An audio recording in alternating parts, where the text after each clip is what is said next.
Hi friends, எல்லோரும் எப்படி இருக்கீங்க? நல்லா இருக்கீங்களா? இன்றைக்கி நான் கருப்பு உளுந்து கஞ்சி எப்படி பண்ணுறதுங்கிறத வீடியோ போடுறேன், பாருங்கள். முதல்ல ஒரு பவுல் நிறைய கருப்பு உளுந்து எடுத்துக்கோங்க, சரியா? அதே பவுலில் 2 பங்கு அரிசி எடுத்துக்கோங்க. 1 பங்கு உளுந்துன்னா 2 பங்கு சாப்பாட்டு அரிசி எடுத்து அதை நல்லா வறுத்துக்கோங்க, சரியா? 2ஐயும் சேர்த்து வறுக்கக்கூடாது, தனித்தனியாக வறுத்துக்கோங்க. மீடியம் ஃப்ளேமில் வறுத்து எடுத்துக்கோங்க. வறுத்துட்டு 2ஐயும் கொஞ்சம் ஆற விடுங்க. இந்த கருப்பு உளுந்து நம்ம எலும்புக்கு ரொம்ப நல்லதுங்க, இடுப்பு எலும்புக்கு ரொம்ப நல்லது. அதனால் லேடிஸ் எல்லாம் அடிக்கடி இதெல்லாம் வச்சு குடிங்க, சரியா? இப்போ 2ஐயும் தனித்தனியாக ஆற வச்சிட்டோமா, இதை மிக்ஸி ஜாரில் மாற்றி கொஞ்சம் பவுட்ரு பண்ணி எடுத்துக்குவோம். 2ஐயும் மிக்ஸி ஜாரில் போட்டு பவுட்ரு பண்ணி எடுத்துக்குவோம். இது கூட நீங்கள் நட்ஸும் போடலாம். பாதாம், பிஸ்தா, அண்டிப்பருப்பு இதெல்லாம் உங்களுக்கு சேர்க்கணும்னு ஆசை இருந்ததுன்னா அதையும் கொஞ்சம் வறுத்து ஆட் பண்ணிக்கோங்க. அது நம்ம உடம்புக்கு ரொம்ப நல்லது தானே, பிள்ளைங்களுக்கெல்லாம் கொடுக்குற ரொம்ப நல்லது. பவுட்ரு பண்ணி எடுத்தாச்சு. இப்போ நான் என்ன பண்ண போகிறேன்னா, ஒரு பாத்திரத்தில் கொஞ்சம் தண்ணியை கொதிக்க வைக்க போகிறேன். இங்கே ஒரு சின்ன கிண்ணத்தில் கொஞ்சம் இப்போ மிக்ஸி ஜாரில் திரிச்சிட்டு வந்தேன் பார்த்தீங்களா பவுட்ரு, அதில் ஒரு 2 ஸ்பூன் போட்டு அதில் கொஞ்சம் தண்ணியை ஊற்றி கை வச்சு நல்லா கலக்கி விடுங்க. ஏன்னா நம்ம டைரெக்டாகவே இப்படி கலக்கி அடுப்பில் வச்சு கிண்டி கொடுத்தோம்னா அடியில் பிடிச்சிரும், தீஞ்சிரும், சரியா? கட்டையாயிரும்.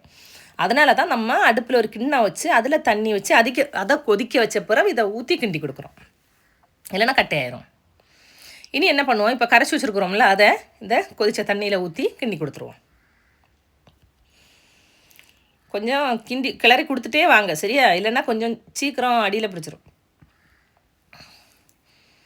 இனி கொஞ்சம் வெல்லம் இல்லைன்னா கருப்பட்டி, இதை கொஞ்சம் ஒரு பாத்திரத்தில் தண்ணி ஊற்றி அடுப்பில் வச்சுக்கோங்க, பாகு ரெடி பண்ணுறதுக்கு. ஆனால் சர்க்கரையை விட நீங்கள் கருப்பட்டி எடுக்கிறது ரொம்ப நல்லதுங்க. வெல்லம் அதாவது நம்ம உடம்புக்கு ரொம்ப நல்லது. அதனால் எவ்வளோ முடியுமோ கருப்பட்டி எடுக்கிறதே நல்லது.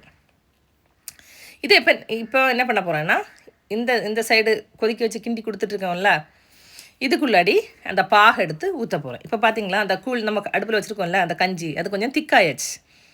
ஃபஸ்ட்டு தண்ணி மாதிரி இருந்த மாதிரி கிண்டி கொடுக்க நல்லா திக்காயிட்டு கொஞ்சம் கிண்டி கொடுத்துட்டே இருக்கணும், சரியா? இனி நல்லா கிளறி விட்டுருங்க.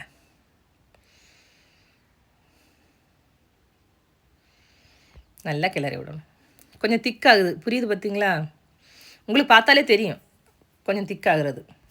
இதெல்லாம் ரொம்ப நல்லது, இந்த வயசானவங்களுக்கும் எல்லாத்துக்குமே ரொம்ப நல்லது. நம்ம இடுப்பு எலும்புக்கு ரொம்ப பலம் இது உளுந்து, கருப்பு உளுந்து. என் மகன் நேற்றே கேட்டா, அம்மா எனக்கு ரொம்ப இடுப்பு வலியாக இருக்குமா அப்படின்னு. முன்னாடினா இடுப்பு எல்லாம் முட்டை வாங்கி அதை சூடு பண்ணி அப்படி கொடுப்பேன். சரி, இப்போ நான்வெஜ் எடுக்க மாட்டோமே கார்த்திகை மாதம், அதனால தான் சரின்னு சொல்லி இந்த உளுந்தங்கஞ்சி செய்வோம் அப்படின்னு. இல்லைன்னா உளுந்தங்களி செஞ்சு கொடுப்பேன், அவளுக்கு ரொம்ப பிடிக்கும். ஆனால் என் பையன் தான் எதுவுமே சாப்பிட மாட்டேன், இதையுமே குடிக்கல அவன்.